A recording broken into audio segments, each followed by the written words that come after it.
I never thought I'd be the guy posting something like this, but here I am. My name's Jason, and I've been married to a woman named Lisa for about 8 years now.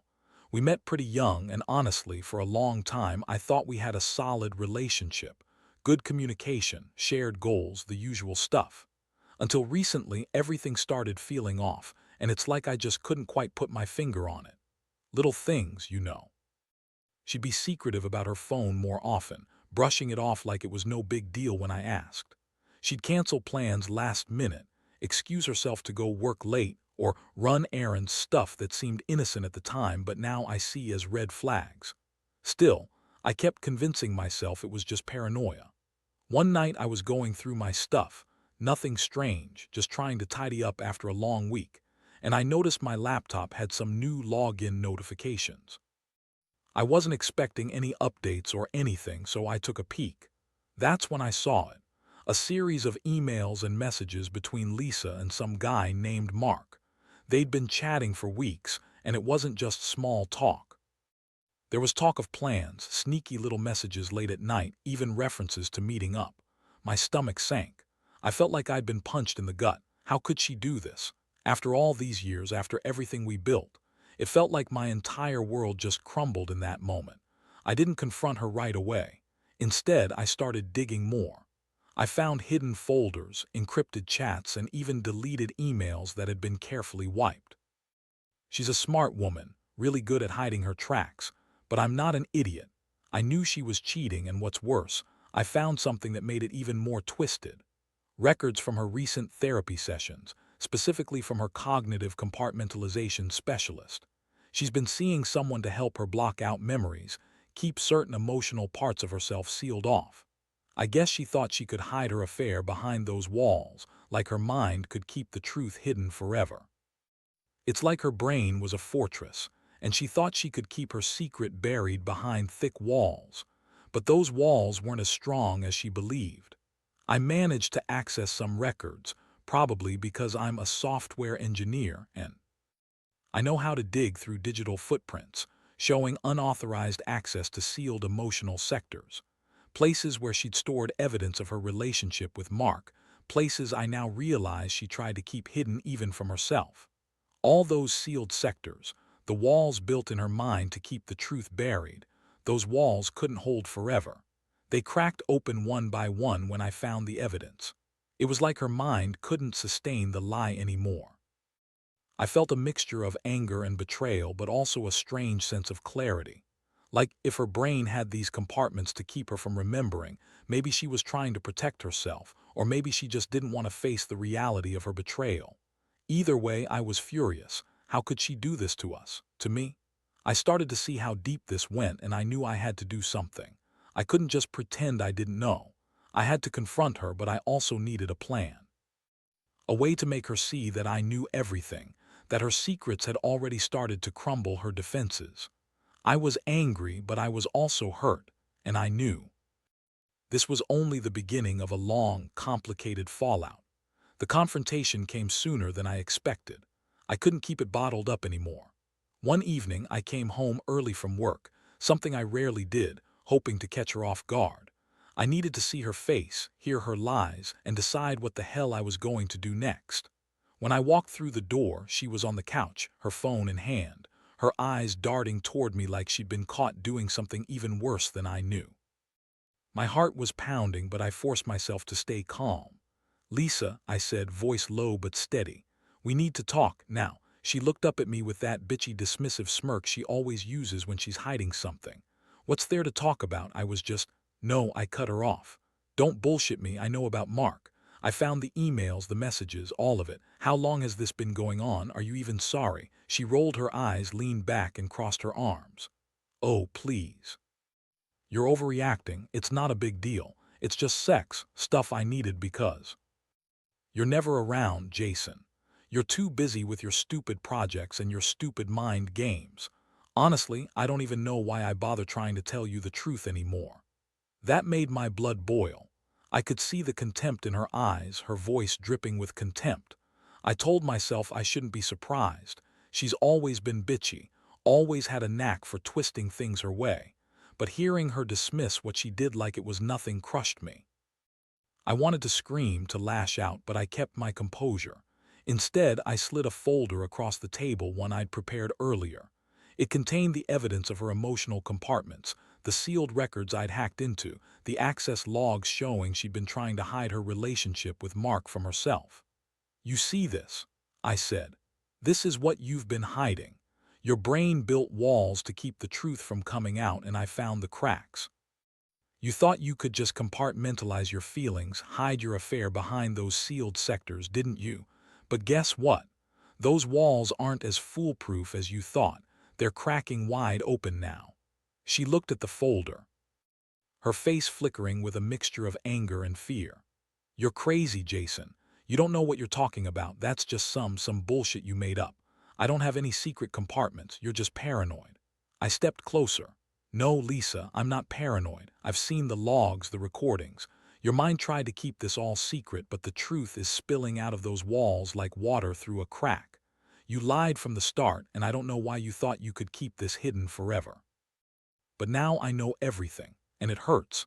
It hurts because I loved you, because I trusted you. But this betrayal, it's something I can't just brush off." Her eyes narrowed and she spat out, "You're overreacting. You're just mad because I cheated. Big deal. I don't love Mark. I don't care about him. It was just sex, Jason. That's all it was. And honestly, I don't see why you're making such a big deal out of it. Maybe you're the one with problems, not me." I shook my head, feeling a cold anger settle in. "No, Lisa, it's not just about sex. It's about you lying. Hiding parts of yourself, building walls in your mind that even you couldn't break down. And I get it now. Your mind was trying to protect you from the guilt, the shame of what you were doing.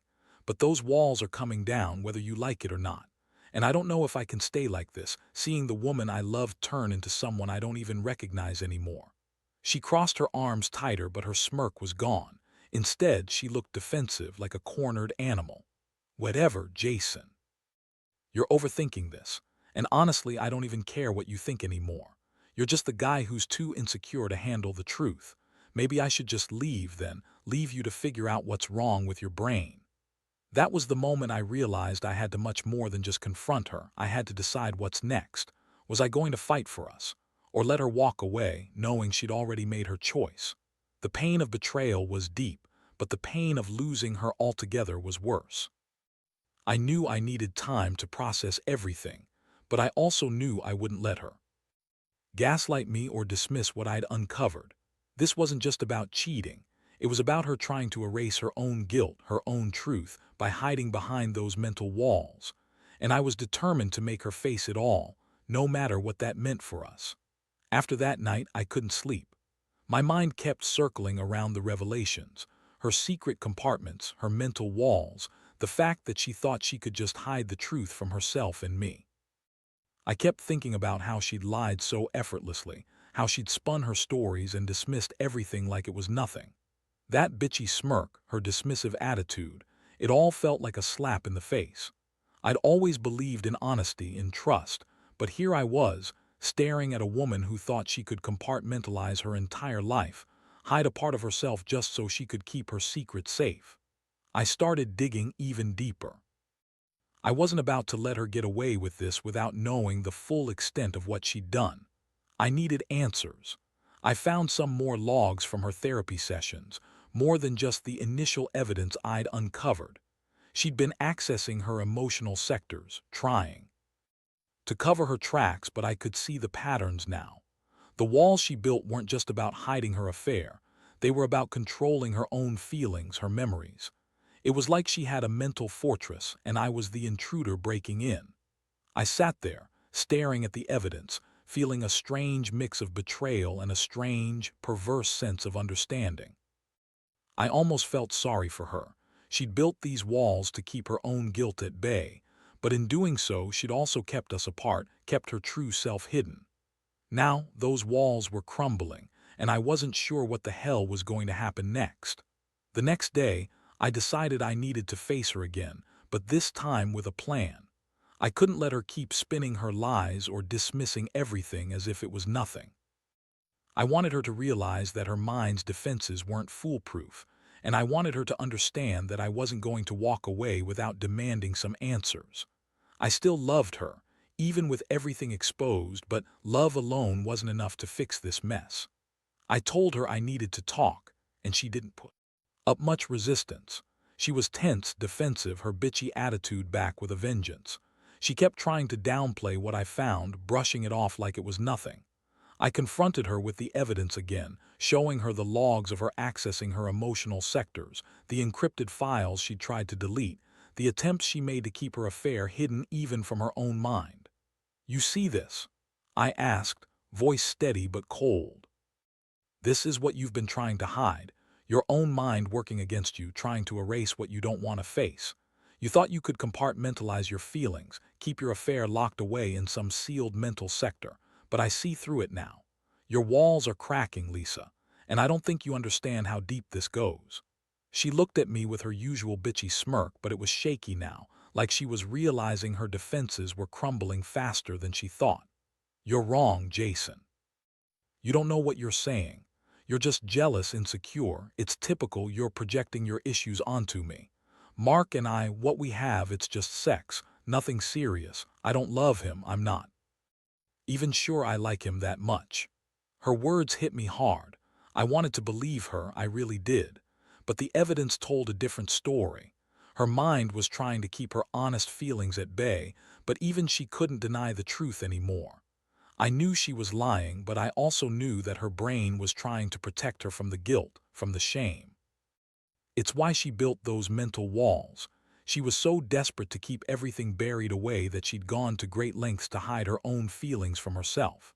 I felt a wave of anger, sadness, and frustration all at once. How could she do this? How could someone I loved, someone I trusted, turn into this stranger? I looked at her bitchy smirk that was starting to fade, and I realized I was at a crossroads. I could fight for us, or I could let her go and accept that her mind had betrayed her just as much as she betrayed me. I told her I needed space, that I had to think, that I couldn't keep pretending everything was fine when I knew the truth. And as I left the room, I felt the weight of everything pressing down on me, the betrayal, the shattered trust, the realization that her mind had been working against us both. I thought about her mental walls, her sealed emotional sectors, and how they'd come crashing down faster than she could rebuild them. The walls she built to hide her secret had failed, and I knew one thing for sure. I wasn't sure if I could ever look at her the same way again. That evening I sat alone in the quiet of the house, the silence almost deafening after everything that had happened. I kept replaying her words, her dismissive attitude, and the way she tried to deny everything, even as the evidence was staring her right in the face. I realized something I hadn't fully acknowledged before. Her mind had been actively working against us, creating those compartments, sealing the memories, all to keep her guilt hidden. But the cracks in that mental fortress were too big now, and I could see it clearly. Her own subconscious was fighting to break free from the lies she'd told herself. I started thinking about how her therapy sessions might have been a way for her to shield herself from guilt, to block out the emotional blow of her affair. Her specialist, from what I gathered, was supposed to help her manage her emotions by compartmentalizing them, segregating the betrayal, the guilt, the shame, but that was backfiring. Her own mind betrayed her, revealing the truth one crack at a time. All those secret accesses, the hidden emotional sectors she'd sealed off, they'd been a fortress built to shield her from her own feelings, but now they were crumbling. I wondered for a split second if she even realized what she'd done to herself, how she'd built walls so high she couldn't see herself or us clearly anymore. The realization hit me hard. Her mental defenses weren't just about hiding the affair. They were about hiding herself from her own feelings, her own truths. And now, those walls had started to collapse, exposing everything she'd tried so desperately to keep buried. I knew I couldn't stay silent forever. I had to decide what to do next. I couldn't keep living in this limbo with the truth hanging over my head like a sword, but part of me still loved her despite everything. That's what made this so painful. I kept asking myself whether there was any hope of fixing this, or if I should just cut my losses and walk away. The betrayal cut deep, but the bigger wound was the realization that her entire mind might have been working to deceive us both, her lying to herself, building walls that she thought would protect her, but in reality only made things worse. In the end, I decided I needed to get some space. I packed a bag, told her I was staying at a friend's house for a few days to think. No accusations, no angry words, just a quiet retreat to clear my head. I told her I wasn't sure if I could trust her anymore, not just because of her affair but because of the way her mind had played tricks on us all. Her reaction was classic. She tried to guilt-trip me, accused me of reading too much into it, said I was overreacting, that I was insecure. But I knew better. I knew her mind was trying to protect her from facing the full scope of what she'd done. That night, as I drove away, I looked back at the house one last time. I felt a strange mixture of relief and despair. Relief, because I finally knew the truth. Her mental walls had failed, and I saw her for who she really was. Despair, because that truth also meant the end of what I thought we had. I'd built so much of my life around her, and now I was faced with the shattered remnants of trust, the realization that her mind had been a battlefield all along. It was like her subconscious had fought me every step of the way, trying to keep her guilt hidden, trying to protect her from her own feelings.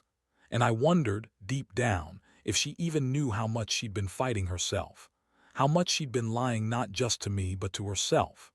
As I sat in the quiet of the night, I knew this wasn't just a story of betrayal. It was a story of the mind's fragile defenses, how even the strongest walls can crack, and how sometimes the greatest lies are the ones we tell ourselves. The days that followed were like walking through a fog. I stayed away from the house, not because I wanted to punish her, but because I needed space to think, really.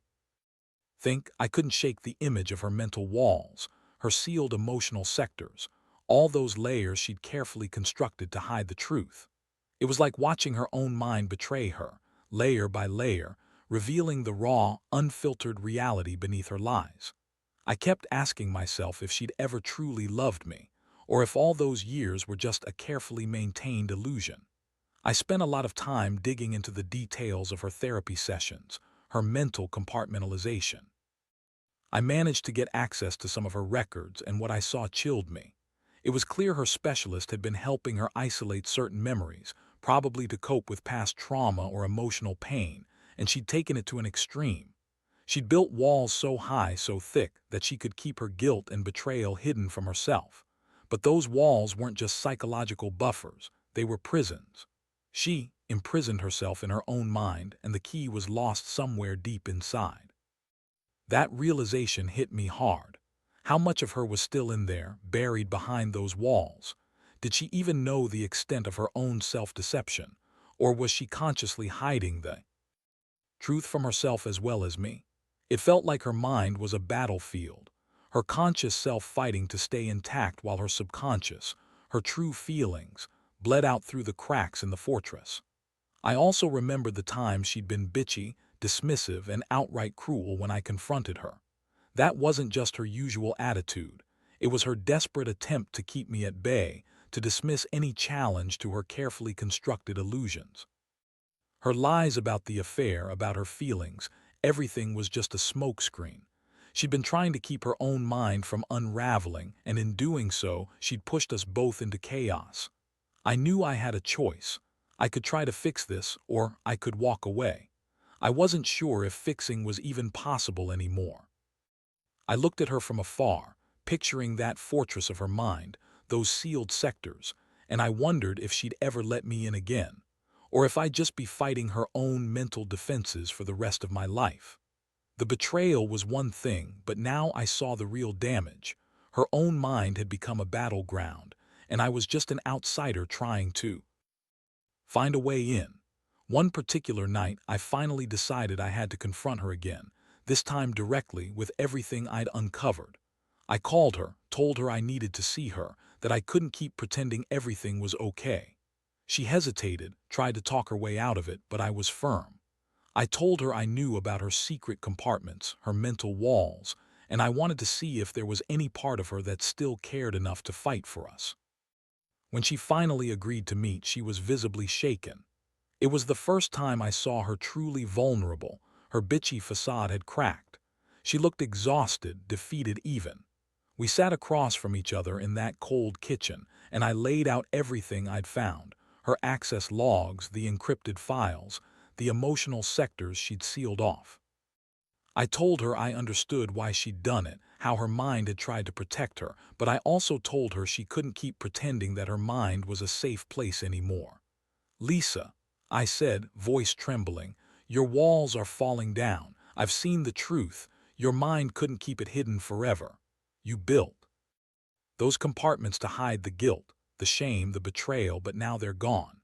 And I don't know if I can stay here, watching you be lost inside your own mind while you lie and deny everything. I love you, but I can't live like this in a house full of secrets and sealed emotional sectors." Her eyes pooled with tears. For a moment, she looked like the woman I once knew, vulnerable, broken, and almost pleading. She tried to deny everything again, but her voice was shaky, her defiance crumbling. I could see her fighting her own mind, her own defenses, trying to hold on to her lies even as her subconscious betrayed her. It was like her entire being was caught between two worlds. The one she wanted to pretend was still intact, and the one she couldn't hide anymore. That night, I felt a strange sense of clarity. The betrayal was terrible, but what hurt more was her internal struggle, her battle with herself. I realized that if she was ever going to be honest with us, she'd have to face her own demons, her sealed memories, and break down her mental walls for good. Whether that meant rebuilding trust or walking away, I couldn't say. All I knew was that I couldn't stay in this limbo much longer. Something had to change, or everything would fall apart. The nights after that confrontation were a blur. I stayed up late, staring at the ceiling, trying to process everything I'd learned and seen. Lisa's face haunted me, her vulnerability, her tears, the fragments of her defenses crumbling apart.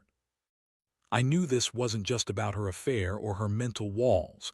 It was about us, about what it meant to trust someone who had been secretly fighting herself all along. Eventually, I decided I couldn't keep pretending that everything would just go back to normal. I had to make a choice, and that choice wasn't easy. I sat her down again, this time with a calm but firm resolve. I told her I loved her, but love wasn't enough when the foundation was built on lies and secrets, especially secrets buried so deep inside her mind. I told her I needed honesty, real honesty, not the kind she could fake or hide behind her mental fortress. She looked at me, eyes red, and nodded slowly. I could see the exhaustion, the guilt, and the small flicker of hope still burning inside her. I told her that she had to decide whether she was willing to let her walls down, to face the truth about herself and about us, or if she wanted to keep hiding, keep pretending that her mind could save her from the guilt forever. I told her I wouldn't stand in her way. If she chose to fight her own demons, I'd be there to support her. But if she chose to continue lying to herself, I couldn't stay. Over the next few weeks, she started to change. I could see it in her eyes. She made an effort to confront her own memories, to question her own mental defenses. It was slow, messy work, and I knew she had a long way to go. But I also saw the cracks in her mental fortress deepen. She no longer dismissed the evidence, no longer tried to spin her lies. Instead, she started to admit the truth piece by piece to herself and to me. It wasn't easy. There were moments of anger, frustration, and tears. But there was also genuine remorse, a willingness to face what she'd hidden for so long. We began rebuilding. From the rubble, not on the foundation of denial, but on honesty, no matter how painful it was. And in those moments, I realized that her mind's compartmentalization, her sealed emotional sectors, had done more damage than I ever thought possible. But perhaps, just perhaps, there was hope for her to rebuild those walls, only this time with therapy, transparency, and a real effort to face the truth. In the end, I decided to stay. Not because I was naive or because I believed everything was fixed, far from it, but because I understood now that healing wouldn't come from ignoring the shadows in her mind. It would come from facing those shadows head-on, tearing down the walls she'd built, and relearning how to be honest with herself and with me. I learned a lot through this, about the fragility of the mind, about betrayal, and about the strength it takes to admit when you're wrong. I learned that sometimes the greatest walls are the ones we build to protect ourselves from our own feelings. And I learned that love, real love, isn't just about holding on. It's about fighting for the truth, even when it's ugly. Now I live with the knowledge that her mind is still a battlefield, and I don't know if it will ever fully heal. But I also understand that her willingness to confront her own demons is the first step toward genuine change. And maybe, just maybe, that's enough to start rebuilding what was lost.